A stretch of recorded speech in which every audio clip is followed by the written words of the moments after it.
ഇന്ന് നമ്മൾ മൂന്നാളും കൂടെ അമ്പലത്തിലേക്ക് പോകാൻ വേണ്ടിയിട്ട് ഇറങ്ങിയതാണ് കേട്ടോ. കൊടുമുടിക്കാവിലേക്കാണ് നമ്മൾ പോണത്. കുറേ മാസങ്ങളായി ഉണ്ടായിരുന്നു കേട്ടോ നമ്മൾ അവിടെ പോയി തൊഴുതിട്ട്. അപ്പോൾ ഇന്ന് എന്തായാലും സൺഡേ ആയിട്ട് മൂന്നാളും കൂടെ ഒരുമിച്ച് അങ്ങോട്ട് പോയി തൊഴാമെന്ന് വിചാരിച്ചു. കണ്ണൻകുട്ടിയുടെ കയ്യിൽ ഈ കവറില്ലേ, അവൻ്റെ മുണ്ടാണ്. അവന് മുണ്ടെടുത്തിട്ട് ഓട്ടോയിൽ ബസ്സിലൊക്കെ കയറാൻ വേണ്ടി പാടാണെന്ന് പറഞ്ഞിട്ട് കയ്യിൽ പിടിച്ചിരിക്കുക. അവിടെ എത്തിയിട്ട് അമ്പലത്തിൽ എത്തിയിട്ട് കൊടുക്കാമെന്ന് വിചാരിച്ചിട്ട് അങ്ങനെ ഓട്ടോ കയറി വളാഞ്ചേരി എത്തി. വളാഞ്ചേരിയിൽ നമ്മൾ ഇതാ കൊടുമുടിക്കാവിലേക്കുള്ള ബസ്സിൽ കയറിയിട്ടുണ്ട്. കൊടുമുടിക്കാവിലേക്കല്ല, പട്ടാമ്പി ബസ്സിൽ കയറിയിട്ടുണ്ട് കൊടുമുടിയിൽ ഇറങ്ങാൻ വേണ്ടിയിട്ട് കേട്ടോ. അങ്ങനെ നമ്മൾ ബസ്സിലൊക്കെ കയറി കൊടുമുടിയിൽ നിന്ന് അവിടെ നിന്ന് കുറച്ച് നടക്കാൻ വേണ്ടിയിട്ടുണ്ട് അമ്പലത്തിലേക്ക്. അവിടെ നിന്ന് ഞങ്ങൾ കാര്യമൊക്കെ പറഞ്ഞ് നടന്ന അമ്പലത്തിലെത്തിയിട്ട് വഴിപാട് ലിസ്റ്റ് ആക്കാൻ വേണ്ടിയിട്ട് നിൽക്കുകയാണ് കേട്ടോ. 2 മുട്ട ഇറക്കാൻ വേണ്ടിയിട്ടുണ്ടായിരുന്നു. അപ്പോൾ ആ തേങ്ങയൊക്കെ അവിടെ പോയിട്ട് കഴുകിയിട്ട് നമ്മൾ അമ്പലത്തിൽ കയറിയിട്ടുണ്ടായിരുന്നു മുട്ട ഇറക്കാൻ വേണ്ടിയിട്ട്. അങ്ങനെ തിരക്കും കാര്യങ്ങളൊന്നും ഉണ്ടായിരുന്നില്ല. നല്ല രീതിയിൽ നമ്മൾ തൊഴാൻ വേണ്ടിയിട്ട് മുട്ട ഇറക്കാൻ വേണ്ടിയിട്ടൊക്കെ പറ്റി. പിന്നെ ഇത് നമ്മുടെ മൂലസ്ഥാനമാണ് കേട്ടോ. അവിടെ ചെന്നിട്ടും നമ്മൾ തൊഴുതിട്ടുണ്ടായിരുന്നു. പിന്നെ ഉള്ളിൽ തന്നെ ഉള്ളോട്ട് പോയിട്ട് നല്ലൊരു വിഷ്ണു ക്ഷേത്രമുണ്ട്.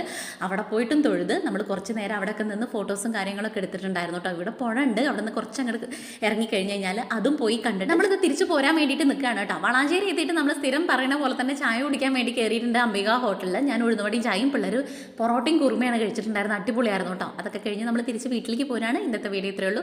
വീഡിയോ ഇഷ്ടമാണെങ്കിൽ സബ്സ്ക്രൈബ് ചെയ്യുക, ലൈക്ക് ചെയ്യുക, ഷെയർ ചെയ്യുക, കമൻറ്റ് ചെയ്യുക. നാളെ നല്ലൊരു വീഡിയോ ആയിട്ട് കാണാം. എല്ലാവർക്കും ടാറ്റാ ബൈ, സീ യു.